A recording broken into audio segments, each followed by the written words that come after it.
Hello, Mary. You're so welcome to Cornucopia Climate Chats. Today, I'm interviewing my cousin and good friend and environmentalist, Mary Tubridy.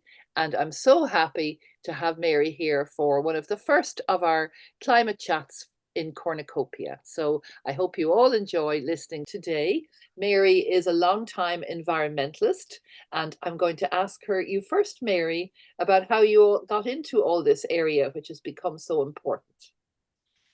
Well, Deirdre, thinking about that, it dates back to my childhood. As a child, I was very interested in nature, in animals. I got books, books with lots of pictures of interesting animals. And my ambition as a child was to be a ranger in a US national park.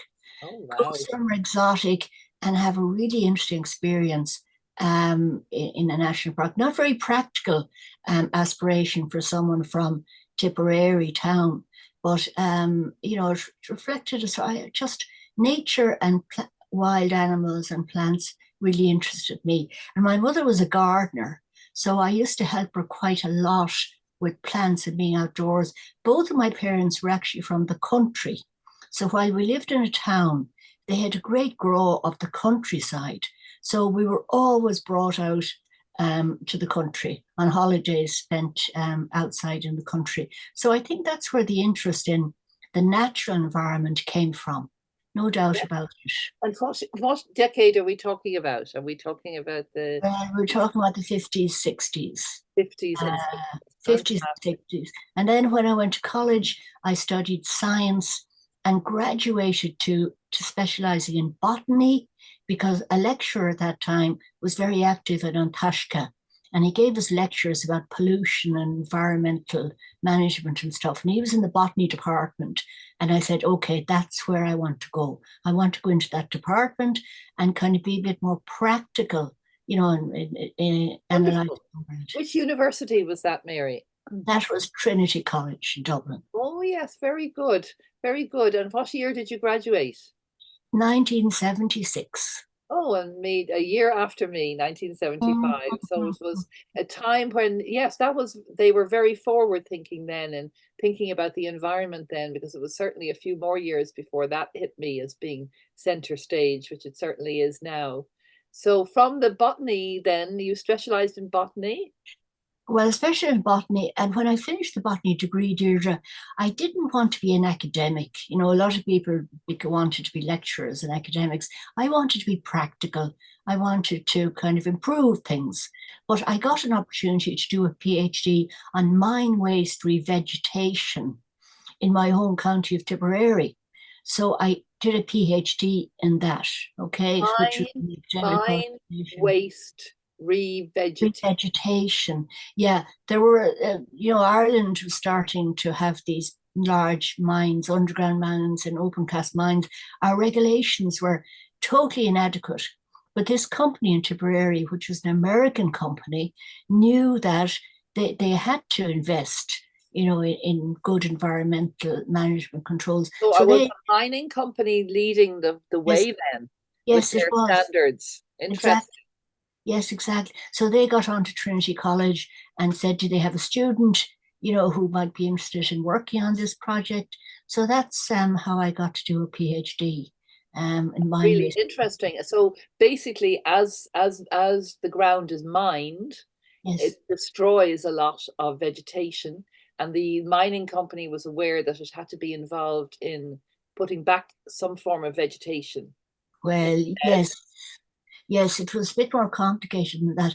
They dug a big hole in the ground, and in exploiting the material they wanted, they exposed a lot of rocks with heavy metals in them, zinc and lead and nasty things. And these metals got into the water stream. So the side of this quarry was quite toxic for everything, plants, Oh, etc. so what were they mining for, Mary? They were mining for barytes, which is mining mud. It's a rock which is really heavy, dense rock, and it's used by drilling companies when they drill. They drill on in the seabed, and they put in a big pipe. The next thing they do, they pour in this barytes, which goes right down to the bottom because it's so heavy, and the oil then comes up on top. So that's what this material was used for. Very unusual material. But as I said, when they were taking that out, the rocks they exposed were causing a lot of pollution in local waters, and they were and bare rock, which was not very, which didn't have any plants growing on it. So I had to come up with a means of revegetating those bare. And were you given assistance and help, or were you on your own with this plan? Well, now, as PhD students, you have a supervisor, who gives you a bit of advice.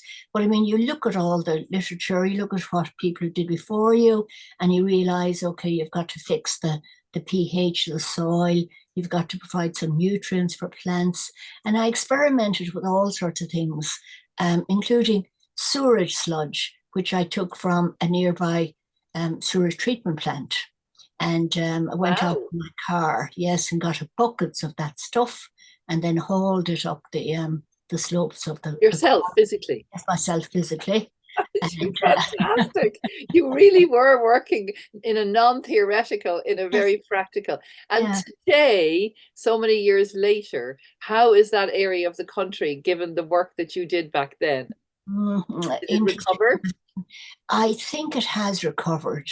I drive past there, okay. If you're on the main Dublin Limerick Road and you look at the mountains, the Silvermine Mountains, you will see green, green, green everywhere now, which is great. In the past, you saw black and brown, which unvegetated stuff. So I think it has managed. Fantastic. Yeah, there has been a lot of mining in Ireland here and there. We forget about that and the damage that mining does and the damage that mining does internationally. And, so there's a lot of talk about that. So anyway, going back to yourself, Mary, after that project, where are you at today to sort of show, where have your educational and other qualifications brought you years later? Yes, well, now, after I did that PhD, Deirdre, I could have moved to Australia or America, where there was a lot of jobs for people like me doing mine waste revegetation. Not much in Ireland, like at all. So I had to kind of diversify because I wanted to stay in Ireland. I didn't want to go abroad, so I went into various areas. I mean, from those days, there was no work either in biodiversity, which would have been my principal interest. Even the word biodiversity, probably. Oh, exactly. So I started to work in I don't know, heritage tourism, community development, planning work. Stayed in Trinity for quite a few years after that. So did research projects funded by the EU. A major project in West Offaly in Clonmacnoise. An area where there's, the Shannon, you've got lovely bogs, you've got eskers. And this EU project looked at this area in a kind of wide landscape setting, how should development happen there? And I was very involved in that project for about 7 or 8 years, actually. The EU funded our work there in Trinity College. And I got wonderful work, field work in all those interesting habitats, and then developing management plans for looking after the sites. And it was all done in the context of a kind of a new type of landscape protection model for the country that we. What years are we talking about there? Talking about the 80s. The 80s. 80s. So it was, and it was EU funded. Yes. Fantastic. One thing I have noticed, Mary, because I have been on many nature walks with you, is that you have an incredible level of knowledge of the names of plants and trees and weeds and wildflowers. And I can ask you, what's that? What's that? What's that? You're better than an app at identifying. And you once mentioned that there was a lot of study of that in your studies over the years, as opposed to maybe nowadays. You mentioned that. Yes, well, you see, in those days, when I was working on that EU funded project, I was the botanist, so I needed to characterize all these habitats, learned a huge amount of botany during that process. And then following from that, I still kept my hand in with botany in other sort of projects I did. You have to kind of refresh yourself, with the names of plants and identifying things. And I've always done that over the years. whatever stage of work I'm at, I've always been looking down and I've always been thinking about, what is that plant and why is it there? Anyway, so the wild plants are my friends, Deirdre. They're all my Wild friends. plants are your friends. Yes. Going on a nature walk with you is always a thrill, Mary, I have to say. And I look forward to doing a few more. Mm. So, coming to the modern era and today, what are some of the projects you're working on now? Well, as a senior kind of ecologist now, Deirdre, I thought I was heading towards the final few years of my career, maybe 5 or 6 years ago. And then I discovered that a great interest in biodiversity in the country. Amazing. Both the government and local level, and funding became available to communities, tidy towns groups, to do what are called biodiversity action plans for their area. So I found myself working on quite a few of these local biodiversity action plans. This is where you have local people who really enthusiastic about the wildlife and the nature and biodiversity in their area, and they get someone like me to come in and assess it and describe it, and also give them guidelines on what needs to be done to look after it. So Can I've you had give us an example of some place that you were that that's close to your heart, or would you? I know, well, actually, a place that's very close to my heart is Ballymun, which kind of surprises people. You don't Yes. think Ballymun is a place with a lot of nature, but Ballymun still has some nature, land principally owned by the city council that they haven't developed yet on the edge of the M50. Between Ballymun and the M50, there's lovely fields there Yes. with plants, etc. But more than that, Ballymun has a community of people who are just fascinated and besotted by the bit of nature that they have left, Deirdre. Oh, They want to besotted keep is besotted by the bit of nature they have left. What a yes, great expression, Mary. We should yes, all be besotted by the yeah. bit of nature we have left. Carry on. Tell me more. Well, anyway, that's one of my. I started working in Ballymun, I suppose about 10, 15 years ago. And as well as Ballymun, then I've done biodiversity action plans for Crumlin and for Phibsborough and Raheny. And at the moment, I'm doing one in Dublin for Clontarf, which is my locality. And of Right. course, that's a great privilege, to be doing something like that in a place where I have wandered for the last 40 years and where the local Clontarf Residents Association got the grant to employ me to do this ecological work. Oh, it's And, wonderful and to then see. Yes, it's wonderful to see. So, does that involve putting down wildflowers? Does it involve stopping the sea coming in Clontarf? What does it involve on a creative? Paint a picture for me. a picture for you now would be, Deirdre, there are places that are still wild in Clontarf. There's a really nice, interesting graveyard, old graveyard, where Maureen Potter was buried, actually, Yes. which is a bit of a haven for biodiversity. And I would be saying to them, we need to manage that graveyard, sort of strictly, and that anyway, they have a local community who does that. So I'm working with them to try to change their attitude, to nature. And a bit of untidiness, is what. Untidiness is what we need. Yes, So not manicured, yes, slightly untidy. And I suppose graveyards throughout Ireland, deserted graveyards would be havens for nature, where yes, things yes. remain untouched and unpolluted. Yes, yes, yes, yes, that's the case. And the other thing they were very interested in Clontarf people were the laneways, where you have weeds growing, along the edges of the laneways. Yes. And, a lot of people would want to spray them and get rid of them. But I would be saying no sprays, like at all. Okay. So we're going to give up spraying. And I'd like to see some local appreciation of those weeds and one of the projects which we might be doing, not just in Clontarf, but citywide, is a project where you would write the names of the weeds in chalk or crayon on the ground beside them. And people would, walk along and learn their weeds. Oh, that And would be lovely. So it would be a temporary thing, obviously, if it was yes, chalk or crayon, but you'd Yeah. be walking along and Yeah. suddenly it would say that that was Yes. X weed, and you say, "Wow, I never knew that." Okay, I know that's nettles, and I know that's duckweed. Yeah. Every child learns those, and daisies and dandelions and buttercups. Those Yes. are sort of basic, but to know some of the other weeds and what they are would be fantastic for people. Yes, yes, I think so. I mean, I've led walks, just like you say, I kind of identify things. I've led walks for tidy towns groups in other areas, and that's what they wanted to know. The weeds that they were removing, what were they?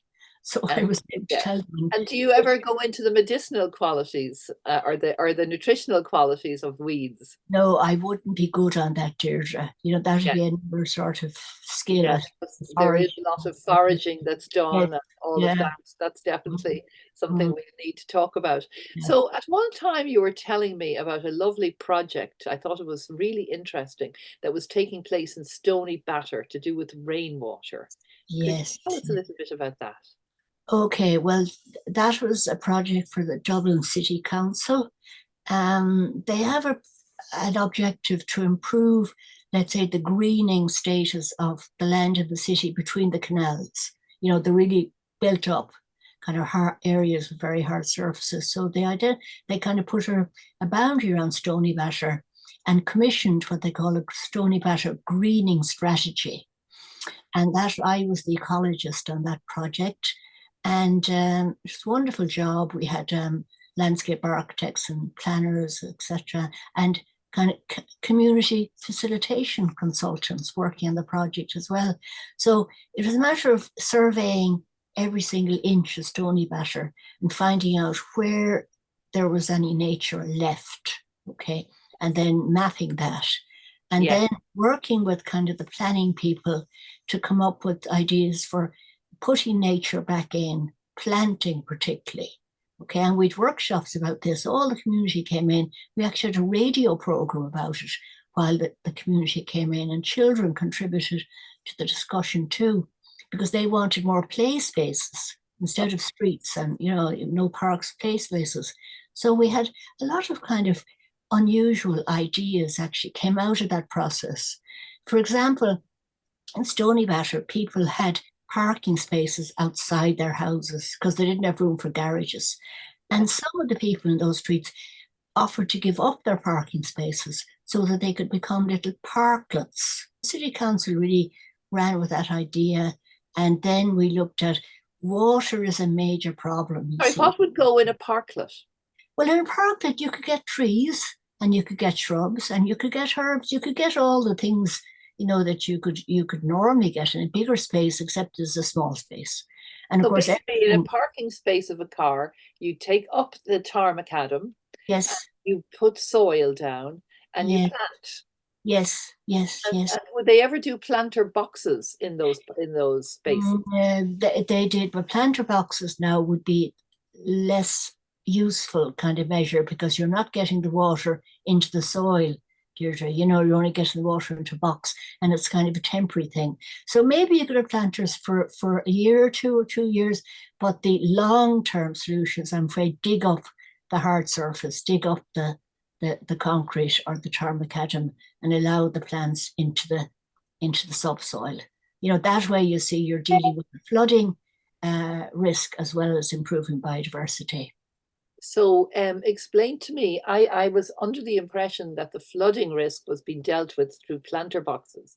I didn't realize they were actually digging up the hard surface. Yes, well, you do various things. You see, wherever you can, you dig up the hard surface. Okay, if you can, expensive enough now to do that. The easier thing was to do these what we call rain gardens, which was to capture the water coming off the drain pipes of the houses and put that water into planters right on the pavement. And these we called rain gardens. And this initiative anyway came out of the work on Stoneybatter, and it's been funded now by the government, and it's been implemented in Stoneybatter and probably other places. People are offered these boxes and they're shown how to connect them to the drain pipes, and then they're planted up with a range of biodiversity friendly species and probably herbs, plants that can be eaten and used. So it's a rain gardens is what they're called in Stony. That's an amazing thing for an urban area where you have the concrete coming along. You've all concrete, suddenly you have these planter boxes, and Yes, basically the rainwater comes off the roofs yes, that yes, waters them automatically. So yeah, nobody has to water them because they are connected to the drain pipes. yes. If there's rain, they're watered. And Mhm. is the lack of rainwater going onto the ground a positive thing?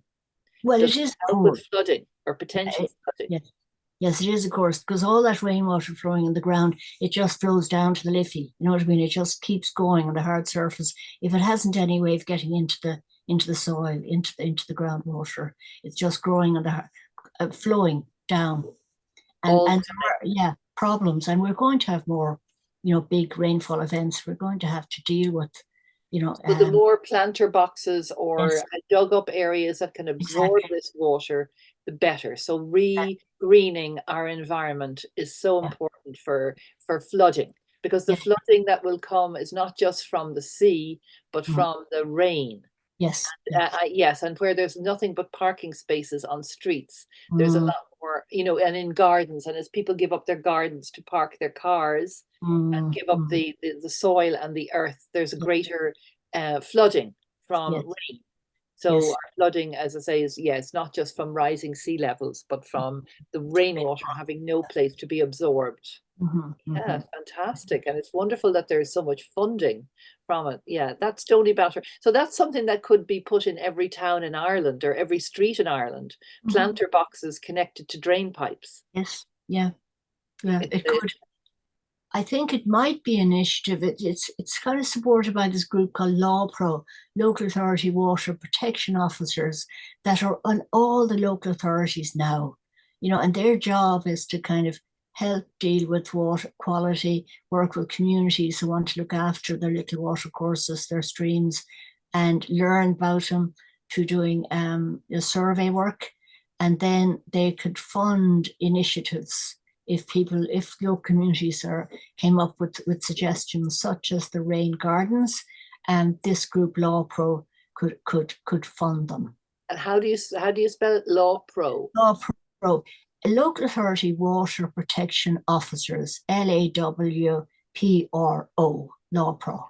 Law Pro. So if people are interested, if local Yes, groups are interested in yes. this initiative, because it ticks so many boxes, bringing Mm, back plantations, beautifying concrete streets, mm, mm. and dealing with the floodwaters, Yes, go yes. into basements and all of this. I certainly know that from Cornucopia on Wicklow Street. We deal with a lot of basements there, and they do get flooded, and Mm, there's no place for the rainwater to go except yes. down under the ground and into the basement. So it is a problem keeping that water out. And so that sounds wonderful. So Mary, it's a pleasure to talk to you. I'm not by any matter coming to the end here. So Sure. what do you think are maybe three practical things that people can do to mitigate climate change?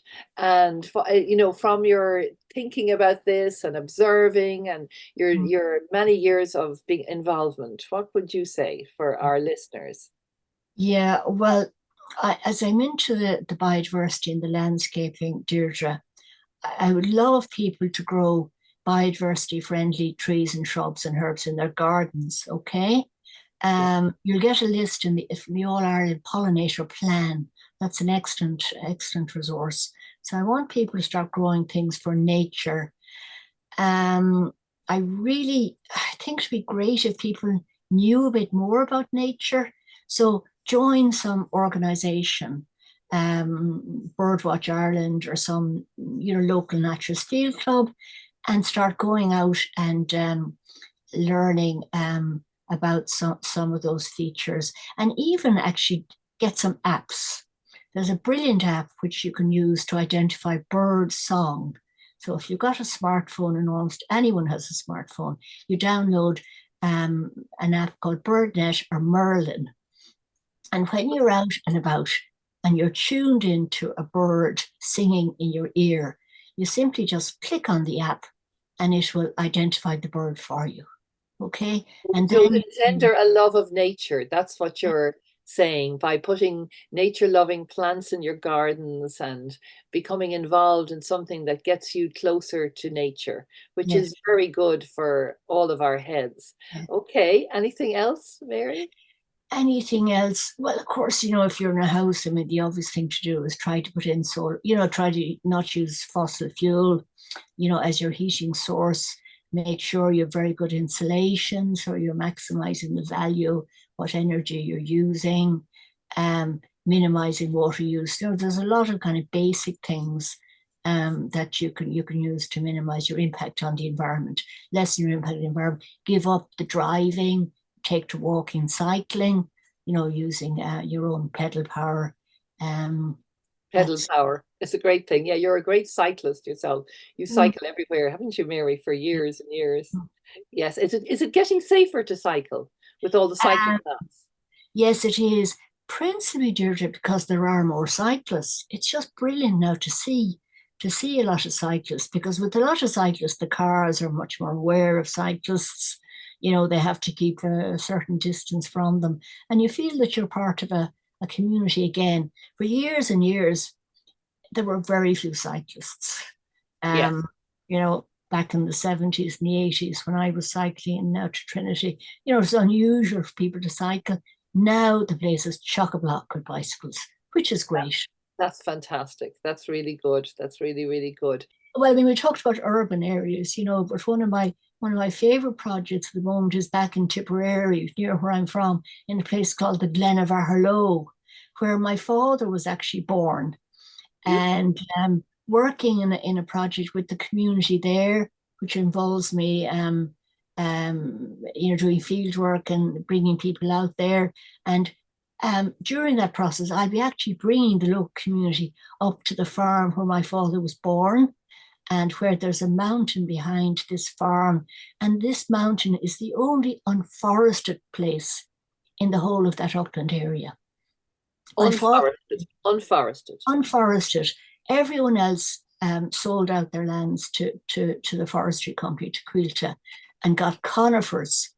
And my uncle, my father's brother, insisted no, he didn't want his bit of the mountain to be forested. So it's the only remaining kind of open bit of mountain with beautiful heathland habitat, and it's designated by the government, as an SAC, as an area of special conservation interest.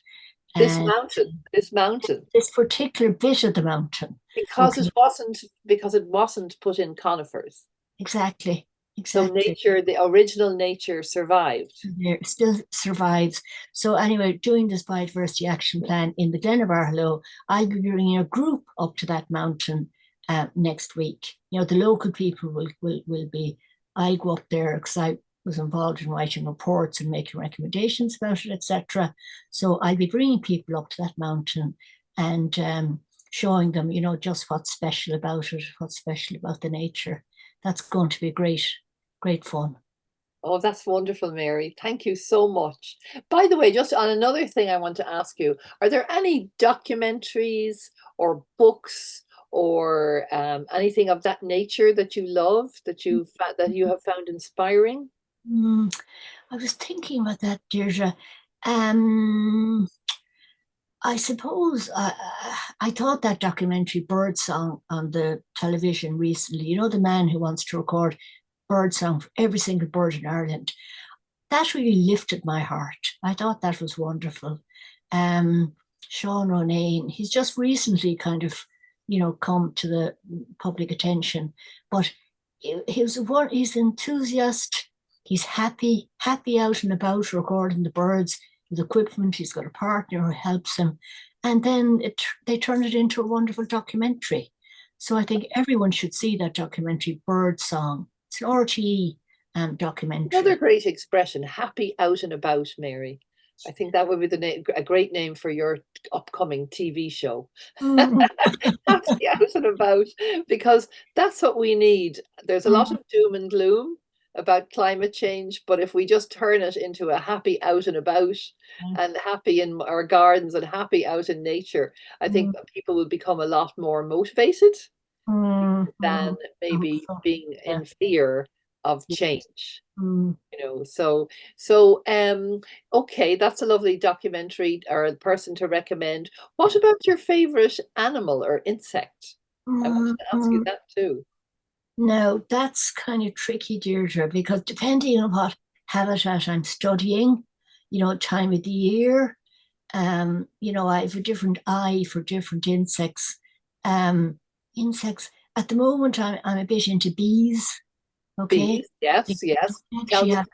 we have a hive of native Irish honeybees in our holiday cottage in Connemara, and I'm desperately trying to find a beekeeper come builder in Connemara who'll go in there and encourage the bees to leave that location.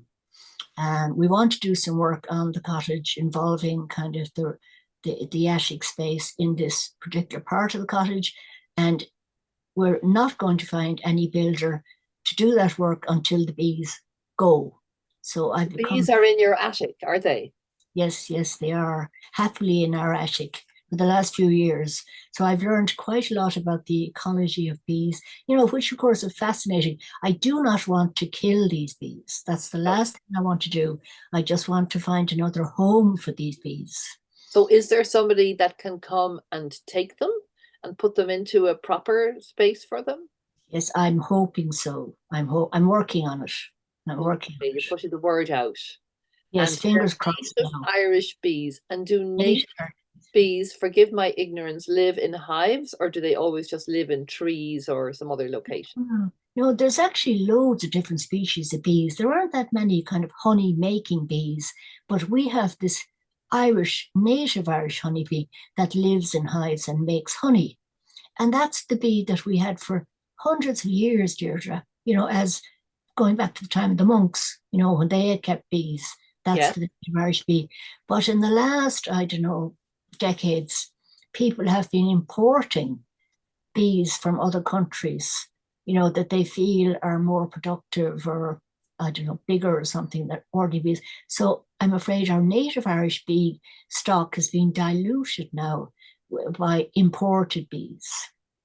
But having said that, we have a big lobby in Ireland to preserve the native Irish honeybee because that's the bee that evolved anyway, that's tolerant to the climate, produces honey, that's our own native honeybee. So if anyone's buying honey, please, if you could look for honey from the native Irish bee, That would that's be, going to yeah, protect. that would be, oh yeah, that's really interesting.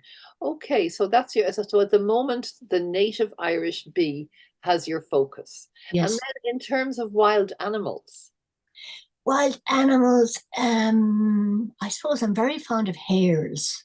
oh Um, yeah, tell me about the you know, hare, the Irish hare.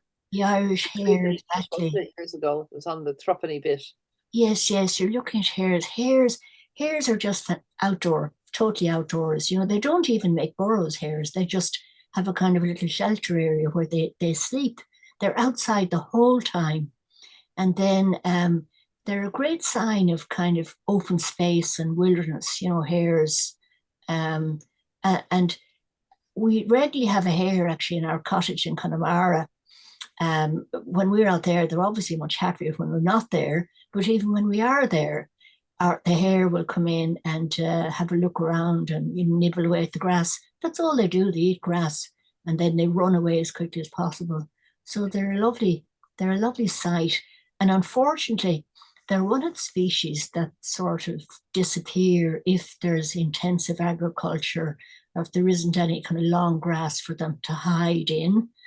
So you don't get hares in kind of the parts of the country where you have intensive agriculture.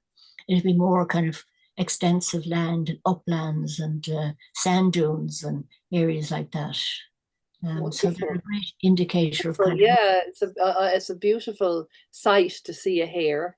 Um, Mm-hmm. yeah, and when they have their young, Yeah. obviously if they don't have burrows, they give birth to the baby hares, and they Yes. just have to really guard them. Do they Yes. are they up and running very quickly, the babies?